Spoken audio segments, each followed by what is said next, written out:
नमस्ते, मेरा नाम शुभम है और आप मुझे ब्रेन ऑफ बिहार पे देख रहे हैं।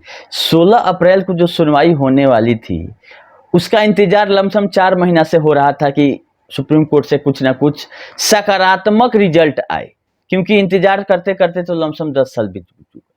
लेकिन उसी क्रम में कुछ पॉजिटिव अभी तक जो पोर्टल पे अपलोड हुआ है चीज, फाइनल ऑर्डर तो अभी तक नहीं आया कि सुनवाई में क्या हुआ, लेकिन जितना डिटेल देखने से पता चल रहा है उससे एक पॉजिटिव समाचार है, एक पॉजिटिव अपडेट है, जिसके लिए हम आप लोगों को ये बताना चाह रहे थे कि अगला डेट 23 तारीख को रखा गया है, मतलब एक सप्ताह के बाद। और इसमें बोला गया है कि जितनी पार्टियां हैं इस पीआईएल में, ये पीआईएल है एक, सबको नोटिस करके और बुलाइए 23 तारीख। इसमें ED, CBI, central registrar, SEBI, ministry of corporate affairs, 12 party है, कोई पार्टिकुलर कंपनी नहीं है। और मैटर ये उड़ीसा का था, उड़ीसा सरकार को ही पार्टी बनाया गया था जो कंप्लेनेंट थे।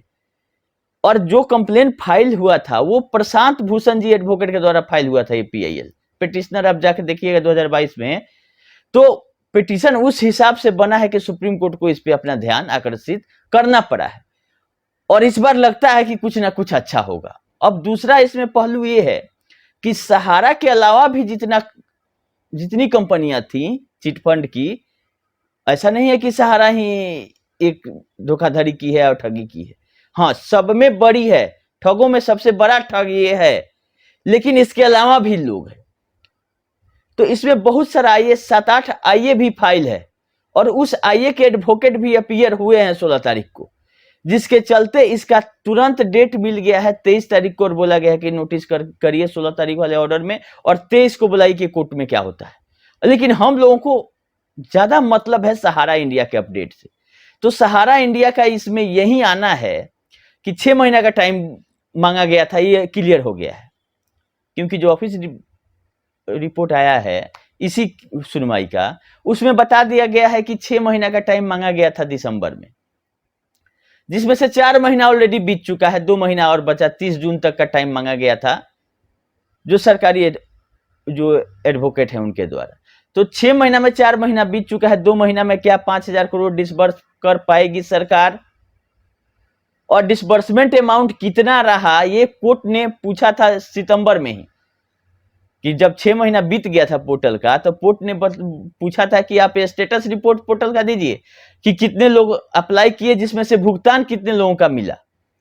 तो इसका जब प्रॉपर ऑर्डर अपलोड हो जाता है, कुछ अगर बदलाव होगा तो हम तो आप लोगों को बताएंगे ही, लेकिन इतना जान लीजिए कि 23 तारीख का अगला डेट मिल गया है। और इसमें सहारा से रिलेटेड कितना फ्रूटफुल रिजल्ट आता है ये ऑर्डर आने के बाद, क्योंकि पोर्टल जिस पर्पज से लाया गया था वो अपने उम्मीद पर खरा नहीं उतरा है अभी तक।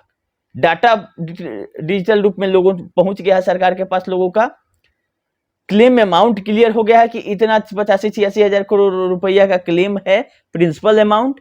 लेकिन ये पैसा कहां से आएगा? 5,000 करोड़ से क्या सबका भुगतान हो पाएगा कि नहीं हो पाएगा? तो एक सकारात्मक था कि इतना दिन के बाद केस में सुनवाई होता है, क्योंकि जब विश्व भारती वाला रीट पिटीशन को सहारा से भी केस से जोड़ दिया गया था, तो लोग निराश हो गए थे कि हो सकता है कि पीआईएल का भी फिर टाइम बढ़ा दिया जाए। लेकिन ऐसा नहीं हुआ। हम लोगों को पैसा मिलने से मतलब है, और सहारा के मुद्दे पर कोर्ट की सुनवाई हो, इससे मतलब है, चाहे वो किसी के पिटीशन में हो जाए। तो इसमें 2-3 आइए और फाइल है, एक 4 अप्रैल को भी फाइल है, उनके भी एडवोकेट अपीयर हुए, जिसके चलते कोर्ट ने ये तुरंत सुनवाई करने का अपना डिसीजन लिया है, जिससे का 23 तारीख को पता चलेगा कि क्या होता है। तो ये एक अच्छा न्यूज है, इसीलिए हम सोचे कि आप लोग को अपडेट कर देते हैं। जैसा फिर ऑर्डर आने के बाद नया न्यूज रहेगा तो हम आप लोग को बताएंगे। अभी के लिए इतना ही। आप लोग एक सकारात्मक उम्मीद में रहें कि कुछ ना कुछ अब इसमें होगा, ये लटकेगा नहीं मामला। अभी के लिए इतना ही, धन्यवाद।